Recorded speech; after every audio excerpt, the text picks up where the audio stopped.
السلام علیکم ورحمۃ اللہ وبرکاتہ۔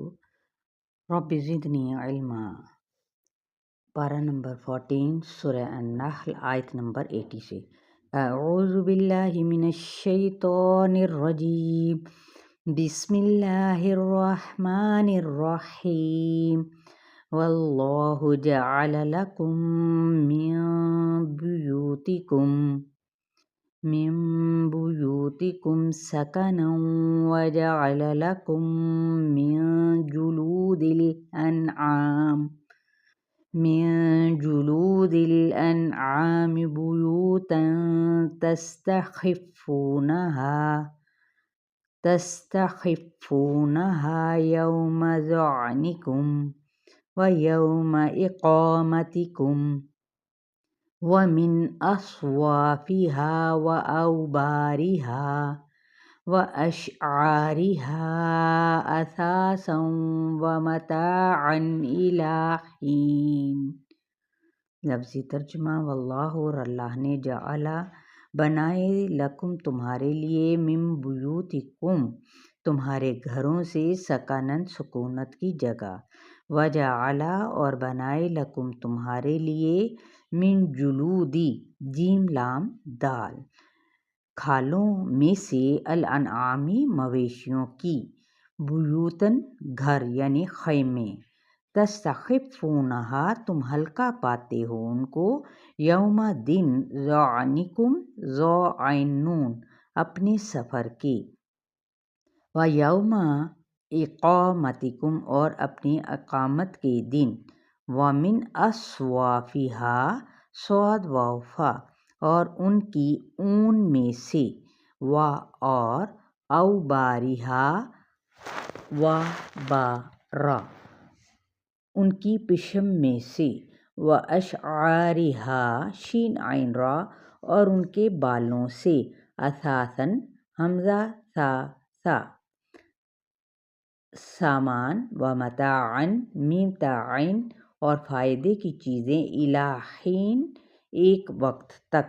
یہاں پر مویشیوں سے حاصل ہونے والے تمام جو چیزیں بنائی جاتی ہیں کوئی بھی ضائع نہیں، ان کی کھال سے، ان کے بالوں سے، ٹھیک ہے، ان کی اون سے بہت ساری چیزیں بنتی ہیں۔ واللہ جعل لکم مما خلق ظلالا وجعل لکم من الجبال اکنانا وجعل لکم سرابیل تقیکم الحر وسرابیل تقیکم بأسکم کذالک یتم نعمتہ علیکم لعلکم تسلمون۔ واللہ اور اللہ نے جعل بنائے لکم تمہارے لیے مما اس میں سے جو خلق اس نے پیدا کیے، ظلالاً سائے، وجعل اور بنائے لکم تمہارے لیے من الجبال پہاڑوں میں سے، اکنانا کاف نون نون چھپنے کی جگہیں، وجعل اور بنائے لکم تمہارے لیے سرابیل سین را با لام کرتے، تقیکم بچاتے ہیں تم کو، الحر حرارہ گرمی سے، وسرابیل اور کرتے، تقیکم بچاتے ہیں تم کو، بأسکم تمہاری جنگ سے، کذالک اسی طرح، یتم وہ پورا کرتا ہے، نعمتہ اپنی نعمت کو، علیکم تم پر، لعلکم تاکہ تم، تسلمون تم سپرد کر دو، فرما بردار بن جاؤ۔ سرابیل لمبے کرتے کو کہتے ہیں یعنی زرہیں۔ فَإِن تَوَلَّوْا فَإِنَّمَا عَلَيْكَ الْبَلَاغُ الْمُبِينُ۔ فَإِن پھر اگر تولوا وہ منہ موڑ جائیں، فَإِنَّمَا تو بے شک عَلَيْكَ آپ پر، الْبَلَاغُ پہنچانا ہے، الْمُبِينُ صاف صاف۔ يَعْرِفُونَ نِعْمَتَ اللَّهِ ثُمَّ ينكرونها وأكثرهم الكافرون۔ یعرفون وہ پہچانتے ہیں نعمت کو اللہ تعالیٰ کی، ثم پھر ينكرونها پھر وہ انکار کرتے ہیں اس کا، وأکثرهم اور اکثر ان میں سے الکافرون کافر ہیں، ناشکرے ہیں، انکار کرنے والے ہیں۔ ایسا کیوں ہوا؟ کیونکہ اہل مکہ سے پوچھا جاتا تھا کہ بارش کون برساتا ہے، اور یہ ناشکرے کیا کہا جا رہا ہے کہ اللہ کی اطاعت کرو، اس کی نعمتوں کو جان کرو، یہ بارش کون برساتا ہے؟ تو وہ کہتے ہیں اللہ۔ ہر چیز کا خالق اور مالک کون ہے؟ تو کہتے اللہ، لیکن ہر چیز کو مان کر بھی وہ کیا آگے سر نہ جھکاتے تھے۔ تو منکرون کا کیا مطلب ہے؟ اجنبی، انکار اجنبیت کی پیداوار ہوتا ہے۔ کیوں؟ وجہ یہ کہ اگر اس کی ذات کو پہچان کر بھی اقرار کر لیا تو پھر ہماری آزادی چھنتی ہے اور منمانی نہیں ہو سکتی۔ اور یعرفون یعنی معرفت کیا چیز ہوتی ہے؟ جو شخص اللہ کی نعمتوں کو پہچانتا ہے تو اس کے رویے اور طرز عمل کے اندر کیا چیز پیدا ہوتی ہے؟ نمبر 1 اللہ کی احسان مندی اور شکر کے جذبات۔ نمبر 2 اندیشہ یا فکر، تو کہ کہیں اللہ مجھ سے یہ نعمتیں چھین نہ لے، اگر اس نے یہ سب کچھ لے لیا تو میں کہاں جاؤں گا؟ یہ دونوں ہی احساسات اللہ کے آگے جھکا دیتے ہیں۔ تو لہٰذا نعمت کی پہچان کیسے؟ ایک احساس اور دوسرا شکر۔ تو ناشکرا پن کیا ہے؟ اللہ کو چھوڑ کر دوسروں کی طرف متوجہ ہو جانا۔ یہاں تک آپ لوگوں کا لیسن ہے 83 تک۔ أفبنعمة السلام علیکم الله ورحمۃ اللہ وبرکاتہ۔ يجحدون۔ واللہ اور اللہ تعالیٰ فضل اس نے فضیلت دی بعضکم تم میں سے بعض کو علی بعض بعض پر پھر رزق میں، فمن الذین تو نہیں وہ لوگ فضلوا جو فضیلت دیے گئے برادی را دال پھیرنے والے لوٹانے والے رزقہم اپنا رزق علی ما ملکت اوپر ان کے جن کے مالک ہیں ایمانہم ان کے دائیں ہاتھ، فہم تو وہ فیہ اس میں سواء برابر ہوں۔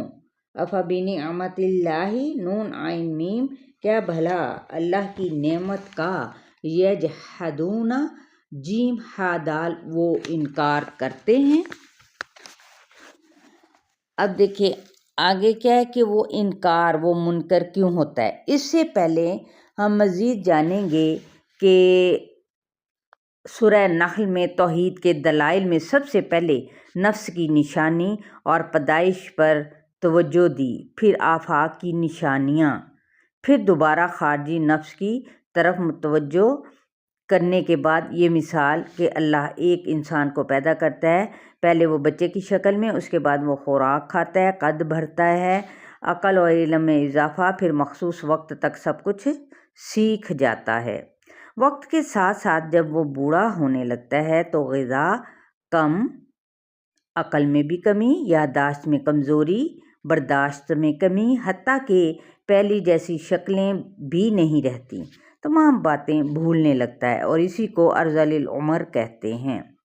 ایک وقت ایسا آتا ہے کہ اس کو اپنا بھی ہوش نہیں رہتا، بعض بیماریاں مثلاً چمچ اٹھا کر کھانا کھانے کو بھول جانا، لباس بدلنا بھول جانا، اسی لیے حضور اکرم صلی اللہ علیہ وآلہ وسلم نے ہر نماز کے بعد اس سے پناہ مانگی۔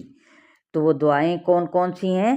اللہم انی اعوذ بک من العجز والکسل والجبن والحرم والبخل واعوذ بک من عذاب القبر ومن فتنۃ المحیا والممات۔ اے اللہ بے شک میں تیری پناہ مانگتی ہوں عاجزی، سستی، بزدلی، بہت بڑھاپے اور بخل سے، اور میں تیری پناہ مانگتی ہوں قبر کے عذاب سے اور زندگی اور موت کے فتنوں سے۔ اسی طرح ایک اور دعا ہے اعوذ باللہ ان ارد الی ارذل العمر واعوذ باللہ من البخل والجبن۔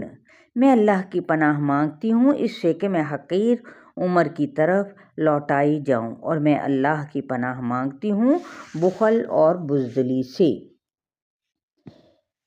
تو ارذل العمر یعنی بھولنے کی جو بیماری ہے، دنیا میں 12 ملین لوگ اس بیماری میں مبتلا ہیں، جو آئندہ 3 گنا بڑھ جائے گی۔ تو جب زیادہ انسان کے اندر کوئی پروڈیوس چیز ایسی ہونا شروع ہو جاتی ہے تو وہ دماغ کے ساتھ چپکنے لگتی ہے۔ اس میں بھی 3 سٹیجز ہوتی ہیں۔ ایک تو ہوتی ہے کہ ابتدا میں بھولنے لگنا، شروع میں یہ 2 سے 4 سال تک رہتی ہے، گنتی کے نمبر کی پہچان، کھانا کھانا بھول جانا، حتیٰ کہ نگلنا بھول جانا، یہ چیز گھر کے روزمرہ میں اثر انداز ہوتی ہے۔ پھر اسی طرح دوسرے نمبر پہ اس میں 3 سال مریض کو کچھ یاد نہیں رہتا، گھبراہٹ پیدا، شخصیت تبدیل ہو جاتی ہے۔ تیسرے نمبر پر اپنے فیملی ممبرز کو بھول جانا، کھانا نگلنا بھول جانا، لباس بدلنا، الفاظ کو سمجھ نہ پانا وغیرہ۔ تو اس کے لیے دعا اب ہر نماز کے بعد ضرور پڑھا کریں، اور وہ کون سی ہے؟ الحمدللہ الذی عافانی مما ابتلاک بہ وفضلنی علی کثیر ممن خلق تفضیلا۔ اللہ کا شکر ہے کہ اس نے مجھے عافیت میں رکھا اس بیماری، تکلیف اور مصیبت سے جس نے اسے اس مصیبت میں مبتلا کر دیا، اور اس نے اپنی بہت سی مخلوق پر مجھے فضیلت دی۔ ترمذی کی روایت ہے۔ تو اللہ نے کس نعمت کے چلے جانے کی یہاں پر بات کی؟ حافظے کی خرابی کی وجہ سے علم کے چھن جانے کی۔ یہاں تک آپ لوگ اس سے سمجھے۔ السلام علیکم ورحمۃ اللہ وبرکاتہ۔